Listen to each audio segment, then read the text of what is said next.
Arrivée en Ukraine de systèmes de défense anti-aérienne et aide militaire supplémentaire de Washington, la tension monte à la frontière avec le Bélarus. Explosion dans une mine de charbon au nord de la Turquie. Au moins 40 morts et 11 blessés. Les opérations de sauvetage ont eu lieu toute la nuit. Volodymyr Zelensky a profité de la journée des défenseurs et des défenseuses de l'Ukraine ce vendredi pour remettre des médailles à des militaires lors d'une cérémonie organisée à Kiev. Malgré la mobilisation décrétée par Vladimir Poutine en Russie, le président ukrainien a bon espoir de continuer à surfer sur la dynamique actuelle sur le terrain. Oui, ils ont encore des gens pour leurs attaques. Ils ont encore la possibilité de terroriser nos villes et tous les Européens, de faire du chantage au monde, a-t-il déclaré. Mais ils n'ont pas la moindre chance parce que l'Ukraine avance. À Kharkiv, dans le nord-est de l'Ukraine, les familles des victimes se sont également réunies.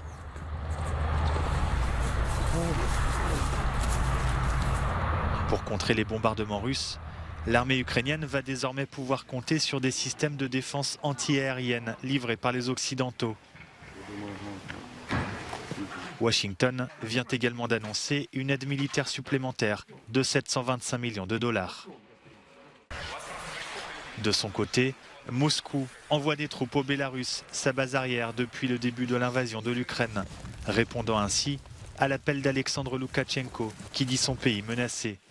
La tension monte de part et d'autre de la frontière.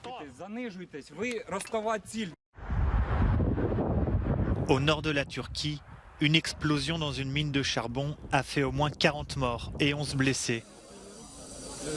58 autres personnes ont réussi à sortir de la mine par leurs propres moyens ou ont été secourues sains et saufs. Les opérations de sauvetage, qui se sont poursuivies toute la nuit, étaient sur le point de se terminer samedi midi. L'explosion est survenue ce vendredi après-midi dans une mine de la ville d'Amasra, située au bord de la mer Noire. La FAD, l'organisme public turc de gestion des catastrophes, avait initialement fait savoir sur Twitter qu'un transformateur défectueux était à l'origine de l'explosion, avant de se rétracter et d'expliquer que du méthane s'était enflammé pour des raisons inconnues. Le président turc Recep Tayyip Erdogan doit se rendre sur place ce samedi. Une enquête pour accident a été ouverte.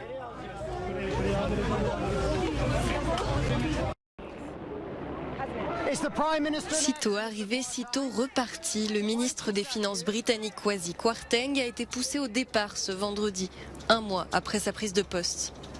Son mini-budget avait provoqué la panique des marchés et entraîné une baisse historique de la livre. Le tout dans le contexte d'une hausse générale du coût de la vie et notamment des factures d'électricité. J'ai rencontré l'ancien ministre plus tôt dans la journée. J'étais incroyablement navré de le perdre.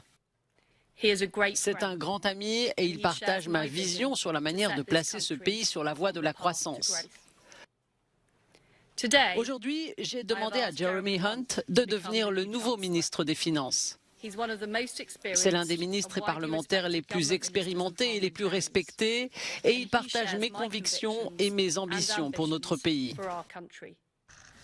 Jeremy Hunt est un habitué de Downing Street, plusieurs fois secrétaire d'État sous David Cameron et Theresa May.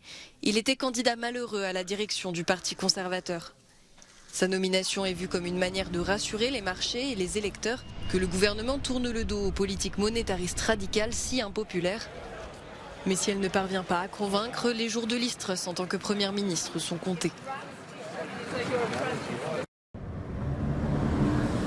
Deux nouvelles condamnations dans l'affaire de l'assassinat de la journaliste maltaise Daphne Caruana Galizia.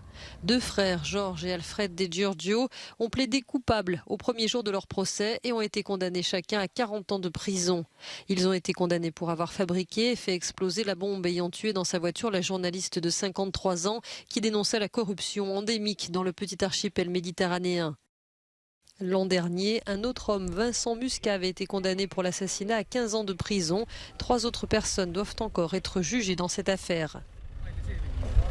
La mort de Daphne Caruana Galizia en octobre 2017 avait fait scandale, entraînant la démission du Premier ministre de l'époque, accusé d'avoir tenté de couvrir ses amis et alliés politiques éclaboussés par le meurtre. Selon une enquête publique, l'État maltais porte une part de responsabilité dans le meurtre de la journaliste, notamment pour avoir créé un climat d'impunité pour ceux qui voulaient la faire taire. En Iran, les manifestations anti-régime se poursuivent malgré la brutalité de la répression. Le mouvement de contestation déclenché par le décès de Mahsa Amini après son arrestation par la police des mœurs est entré dans sa 5e semaine. Depuis le 16 septembre, au moins 108 personnes ont été tuées selon l'association Iran Human Rights basée à Oslo. Amnesty International déplore la mort d'au moins 23 enfants de 11 à 17 ans tués par les forces de sécurité iraniennes. Le chef de la diplomatie européenne a lui indiqué avoir eu un entretien téléphonique avec le ministre des Affaires étrangères iranien, exhortant à mettre fin immédiatement à la violente répression des manifestants. Mais les autorités de la République islamique restent inflexibles et accusent des agents étrangers d'être derrière le soulèvement. Les ennemis pensaient pouvoir déraciner l'arbre de la République islamique. Ce petit arbre s'est transformé en un arbre massif et quiconque pense à le déraciner se trompe complètement, a déclaré le guide suprême Ali Khamenei. Malgré le blocage d'Internet par les autorités, des militants ont lancé un appel à manifester en masse ce samedi avec un slogan, le début de la fin du régime.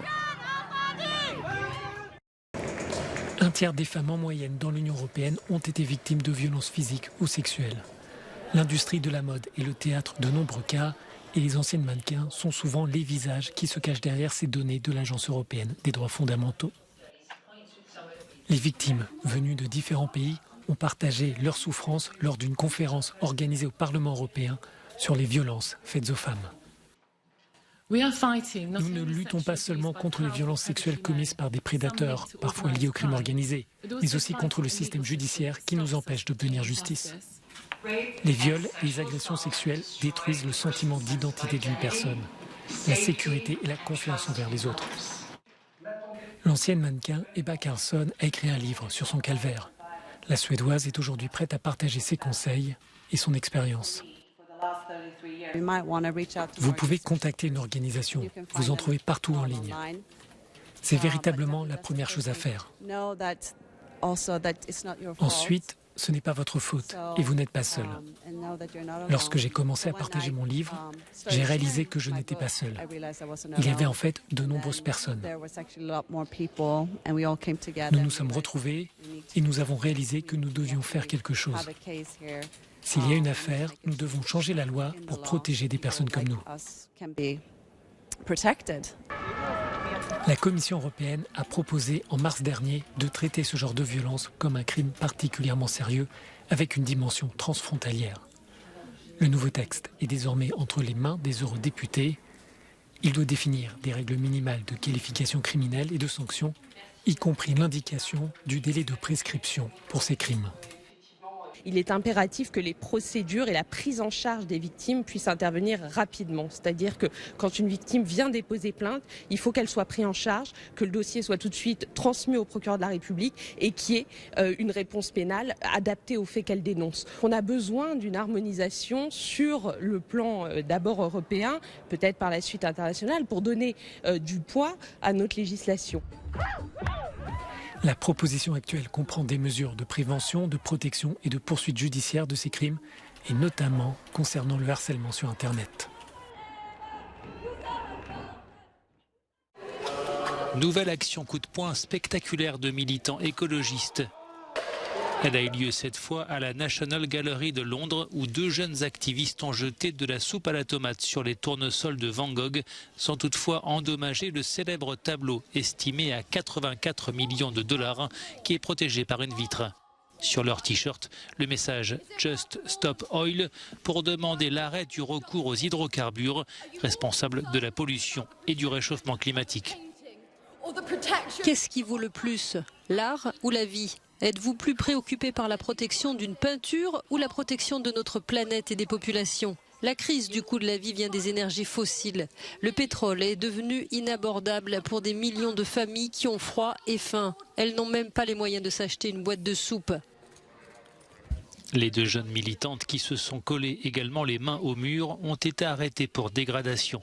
Leur geste s'inscrit dans le cadre d'une série d'actions radicales pour exiger l'arrêt immédiat de tout nouveau projet pétrolier ou gazier et ainsi défendre le climat.